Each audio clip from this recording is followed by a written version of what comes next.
80,000 years ago, humanity struggled to survive in a wild world when it discovered its greatest power, fire. But primitive humans still didn't know how to create it. They had to rely on luck to find this powerful gift of nature. At that time, a tribe of archaic Homo sapiens called the Ulam had managed to capture a small flame. To keep it alive, they stored it inside a bone lamp and carefully blew on it whenever it began to fade.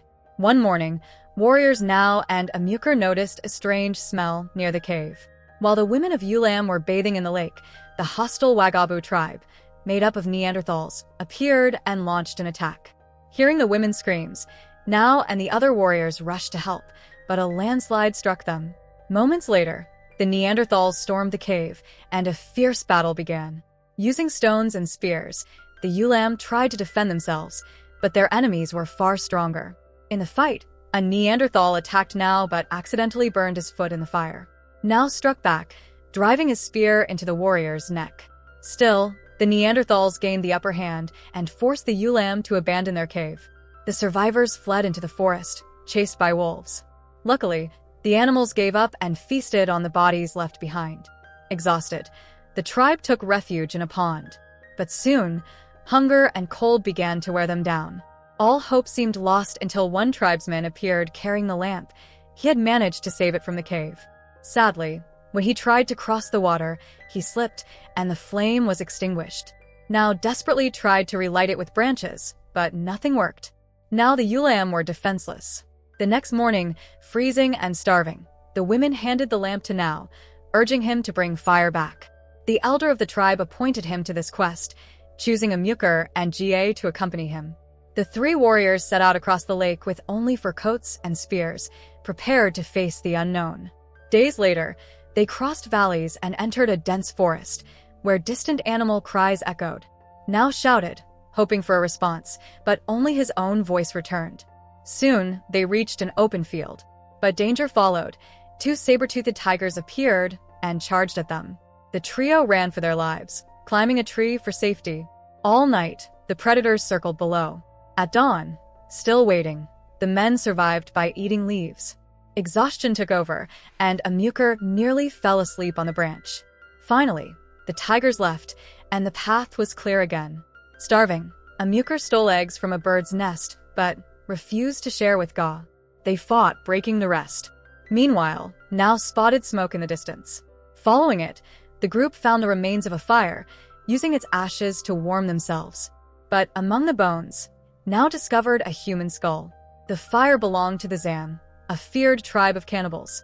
Disgusted, Amoukar threw away the meat he had grabbed, and they moved on, eating vulture chicks to survive. Soon after, they spotted the Zam resting at a camp. Two humans, painted and hanging from a tree, were being kept as food. Naoh devised a plan. While Amoukar and Ga distracted the cannibals by shouting, Naoh rushed in to steal their firewood. But a strong wind extinguished the flame. He was caught and confronted by the Zam leader, a towering warrior armed with a staff. The weapon got stuck in the rocks, giving Naoh the chance to strike his head with a spear. The leader fell unconscious, but another cannibal attacked, biting Naoh painfully. In agony, Naoh grabbed a rock and smashed the enemy's skull. The fight ended, and one of the captive women freed herself, fleeing into the woods. Despite his injuries, Naoh grabbed a burning log, relit the lamp, and hid it while waiting for his friends. Amoukar and Ga soon returned, relieved to see fire again. But then the painted woman, Aika, appeared. Thinking she was a cannibal, the trio panicked and fled, though Naoh's wounds slowed him down. When Aika saw his condition, she decided to help, preparing a healing paste from herbs and fruits. Miraculously, Naoh's wound closed, and he recovered. Thanks to Aika, the group now carried fire again. That night, they built a campfire using the lamp. But the next morning, the survivors of the Zam tribe appeared, surrounding them. Despite being outnumbered, Amoukar refused to back down and challenged them to battle. Just as the fight is about to begin, the Zam tribe suddenly retreats, terrified. Behind Naoh, a massive herd of mammoths appears. Their sheer presence is enough to scare the cannibals. But unlike them, Naoh shows no fear. He plucks some grass, kneels, and offers it to the mammoth leader as a sign of respect.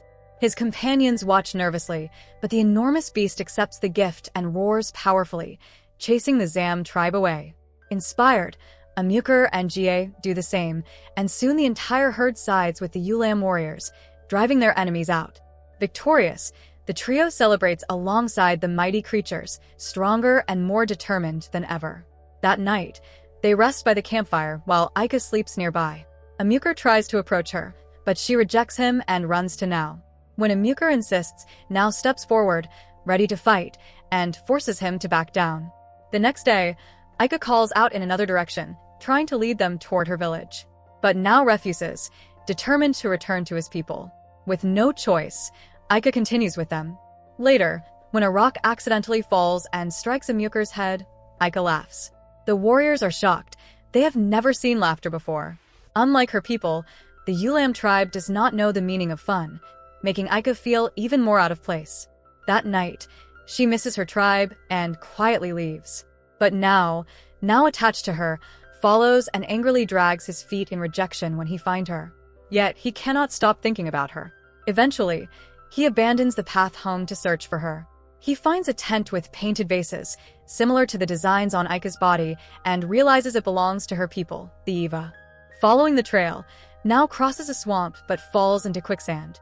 Struggling, he sinks deeper while spears and stones rain down on him. A rock knocks him unconscious, but before it's too late, Aika appears and stops her tribe from killing him. Unlike the cannibals, the Eva welcome him, offering shelter and food.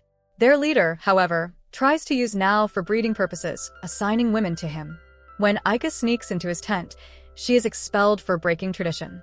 The next day, Naoh witnesses something extraordinary. A tribesman demonstrates how to create fire, rubbing wood with a stick until smoke rises and a flame is born. Naoh realizes his quest is complete. He no longer needs to search for fire, because now he has learned to make it himself. Meanwhile, Amoukar and Ga, still searching for him, fall into quicksand. Eva boys laugh at them until they are rescued and brought to the village. Painted like the Eva, Naoh mocks them as well, angering Amoukar. Later, Amoukar and Ga force Naoh to leave with them. Aika helps guide them out of the swamp, choosing to leave her tribe behind and join the Ulam. On their journey, the group begins to discover laughter and even love.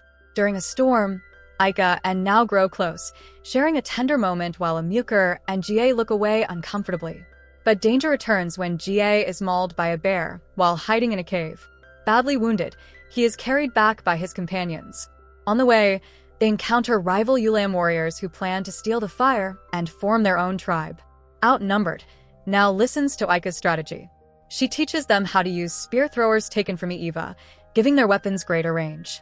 With precision strikes, Naoh and Amoukar defeat their enemies, killing the rival leader and ensuring survival. Finally, they return to their people. Naoh raises the lamp high, showing that fire has returned. But once again, it accidentally falls into water and extinguishes.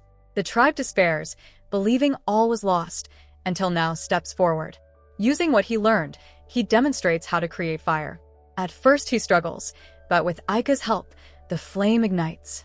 For the first time, the Ulam know how to control fire themselves. The tribe celebrates around a great bonfire, stronger than ever. Months later, now the tribe's leader gazes at the full moon. Aika joins him, and he gently touches her belly, revealing she is expecting their first child. Thanks to their courage and the discovery of fire, the Ulam secured their survival, paving the way for humanity to dominate the earth for generations to come. So that's it. Hope you enjoy the story. Subscribe and press the bell icon for more videos.